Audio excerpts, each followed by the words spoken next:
So I think every single man who's ever been with any woman ever has had his heart broken at some time. Yes.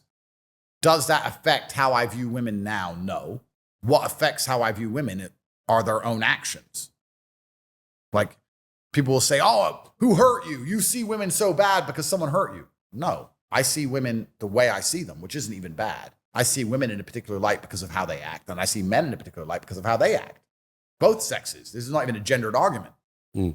But I wouldn't say my heart's been broken any worse than anyone else's. In fact, I would argue that my heart's been broken less than everyone else's. I see a whole bunch of men out here who are finding out the kids aren't theirs, or they've been married for 20 years, getting divorced, losing their life's work, or losing the house. That's heartbreak. I ain't lost nothing. My kids are my kids. I ain't lost no money. I've never lost a house. I've never had to ask a judge to get rid of a bitch. Nothing. I'm fine. So I don't think my heart's been broken any worse than anyone else's. I think I'm just hyper realistic about the human nature of things. And I think that I'm very good at not becoming emotionally invested or not becoming obsessed with the idea of or hoping for some kind of fantasy I do not believe exists between humans. Like, every single thing between humans is transactional.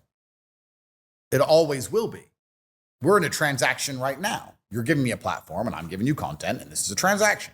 And we're friends and it's fine, but it's a transaction. For us to sit here and go, this is not transactional, we're best friends and the transaction has nothing to do with it, would be disingenuous. And it's absolutely the same between a man and a woman. Men or women, they have this illusion or this dream of, do you love me for real? Do you love me for me? That doesn't even mean anything. That's not real. I love you because you're beautiful and you do as I say, and you make me happy sometimes, and you add to my status by being hot, and we have sex, and you rub my back, and that's why I love you. Yeah, but do you love me for me? Well, what are you without those things? Well, you're a blob of goo. The blob of goo. You love me because I'm famous and rich and important and tall and strong and smart and funny and interesting and charismatic. Would you love me if I wasn't those things? Do you love me for me? Well, what is me without all of that? What am I now if I have no charisma, no money, no capability, no intellect? Am I a blob of goo? Like, this whole idea of love as a non-transactional thing is so flawed in the first place. So I understand everything is transactional. And there's people who are going to sit there and go, he doesn't have a real woman who really loves him because my wife really loves me, and that poor guy, he doesn't understand real love. All right, bro. Talk to me after the divorce. Or they say, oh, women are just with him for money. My woman's not with me for money. Well, firstly, you have no money. Secondly, I've never seen a woman in a divorce court who wasn't a gold digger. Funny how they're all gold diggers in the end, isn't it? Isn't it interesting how in the end, they're all gold diggers when the divorce court comes out? Turns out maybe it's always been about resource and protection and provision. Turns out it's always been a transactional relationship. Always. So when you're young, when we talk about heartbreak, you have these ideals of love. Like, our souls connected and our spirits combined and all this bullshit. Maybe not. Don't think I ever went that far, but people in general do. But as you grow older with enough experience, you understand that everything is absolutely, completely transactional. And Dubai will teach you that faster than anywhere. Or Miami. Certain cities will teach you that. That's why the red pill has died, by the way. That's why no one talks about dating anymore on podcasts, really.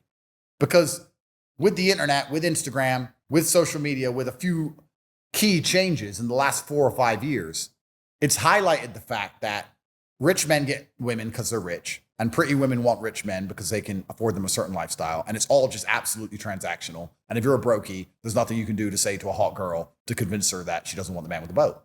On a long enough time scale, she's going to want the man with the boat. She wants the rich guy because all her friends have rich guys, and it's peer pressure, and it's social media, and she gets too many invites, and sooner or later she's going to leave.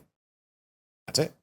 I'm not saying that a richer man can always take your girl. I'm saying that you have to afford her enough of a lifestyle for her to be content in that lifestyle, for her to not chase a lifestyle. If you can't offer her any form of lifestyle, she's going to eventually fall prey to the vacuum of scrolling TikTok and watching all these girls less pretty than her with Birkin bags. Sooner or later, she'll be like, well, I want a fucking Birkin bag then.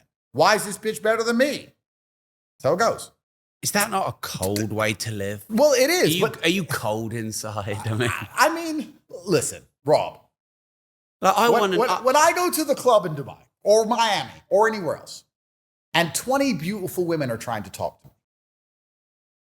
If I were to think that they love me for me, I'd be an idiot.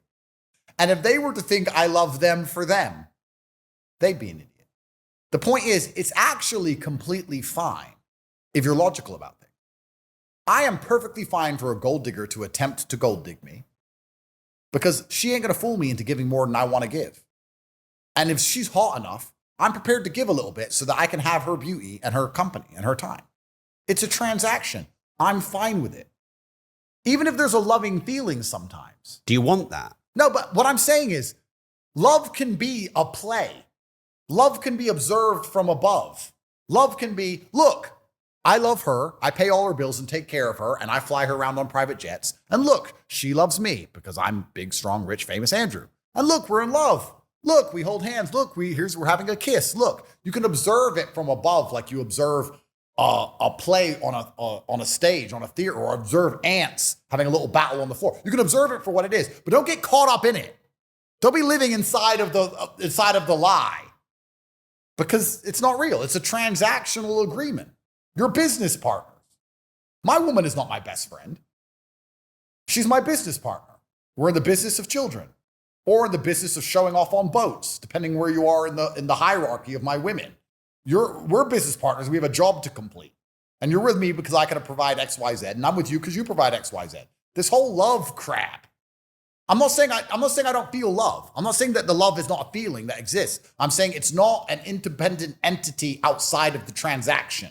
It's actually completely transactional. All things in life are. Maybe am I sounding psychopathic? I don't think so. I don't think it's a cold way to look at it. I think it's just the reality of things.